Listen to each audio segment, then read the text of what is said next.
Hello and welcome to the Owl's Nest, and welcome to the top players of each Overwatch League team. So today we're going to be going through each of the Overwatch League teams, and I'm going to talk about what player on the team I think is going to have the most impact going into the 2020 season. And there are a lot of factors that go into it. Mostly it's previous season success or hype going into this league if they're a rookie. So let's just jump right into it, and starting off with the Atlanta Reign, I'm going to go with Erster at DPS. I think the impact that Erster had in Stage 4 and in the playoffs was very apparent to the Reign, and now that he's teaming up with Edison and that the lineup for the Reign overall isn't changing a whole lot, I think the Reign should feel very happy about having Erster on the team. And overall, I think Erster is going to be the strongest member of the Atlanta Reign going next year. Next up is going to be the Boston Uprising, and for them I have Fusions. Though last season was a bit of a bummer for the Uprising, I think Fusions was the one bright spot. He kind of regressed towards the end of the season, but when Fusions entered the league in Stage 1, there was a lot of excitement, and Boston ended up making the Stage 1 playoffs because of him. And I think if you can get the right cast of characters around Fusions and you can get him to carry, I think that will be great for the Uprising. So I'm going to go with Boston's best player being Fusions.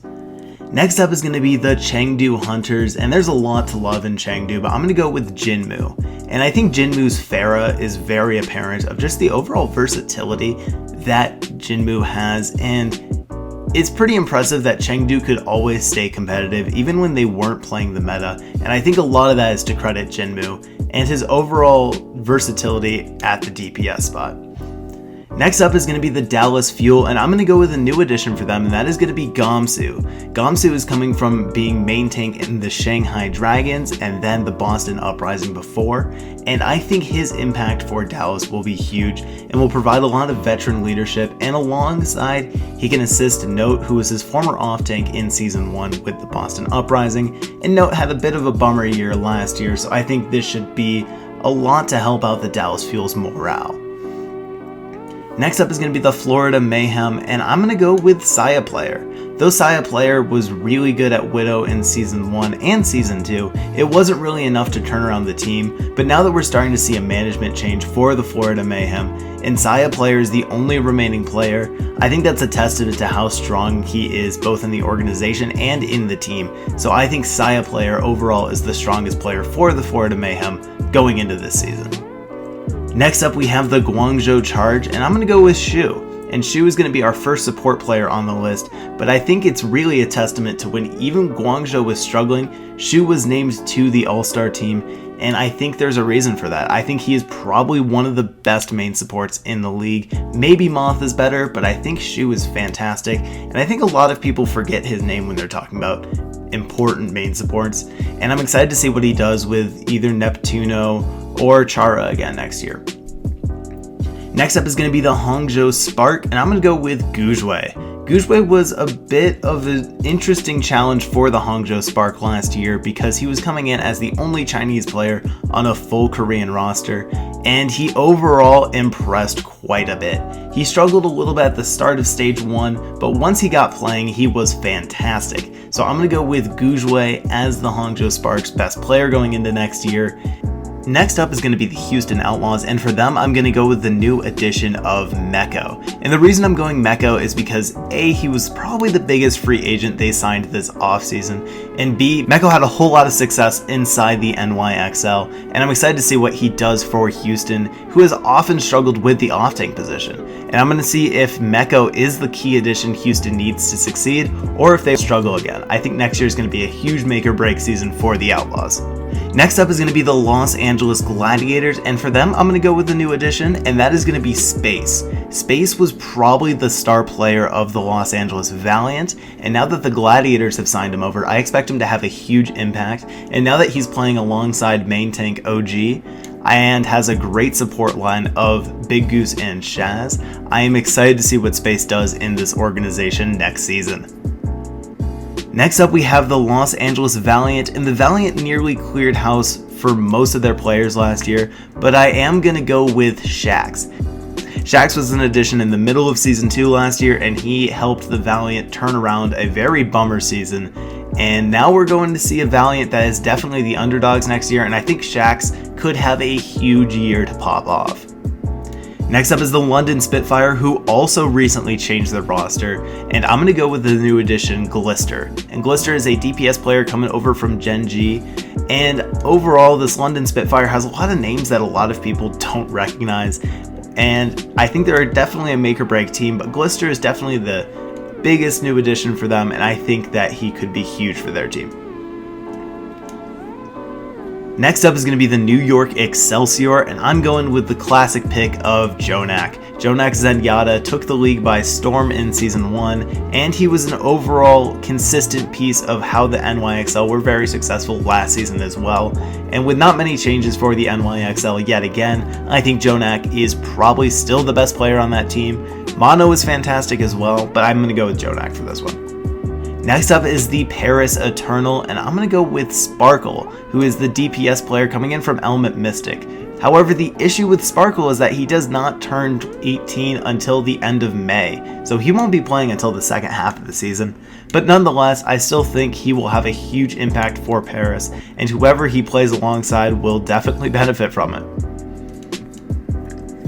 Next up is going to be the Philadelphia Fusion, and for them, I'm going to go with the off-tank Fury. And Fury is coming over from the London Spitfire, and though London definitely struggled in Season 2, Fury was a bright spot on the team, and now he is coming over to the Philadelphia Fusion, and I think he's going to have a great impact there.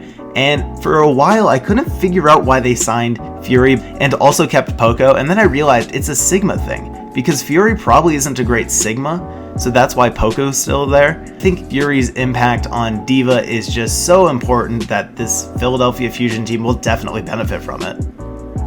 Next up is the San Francisco Shock, and I might be a little controversial here. I'm not going to pick Sinatra, the MVP of last season. Instead, I'm going to go with Troyobin, who was the finals MVP, and I feel like Troyobin's impact on off-tank just changed the team in Stage 4 and the playoffs. And though Sinatra is definitely one of the best DPS players, I feel like Troyobin is going to have a bigger season next year. But what do you guys think? That might be a little controversial, and I understand, but I just feel like Troyobin is secretly the best player on this team. Next up is going to be the Seoul Dynasty, and I'm going to go with Prophet.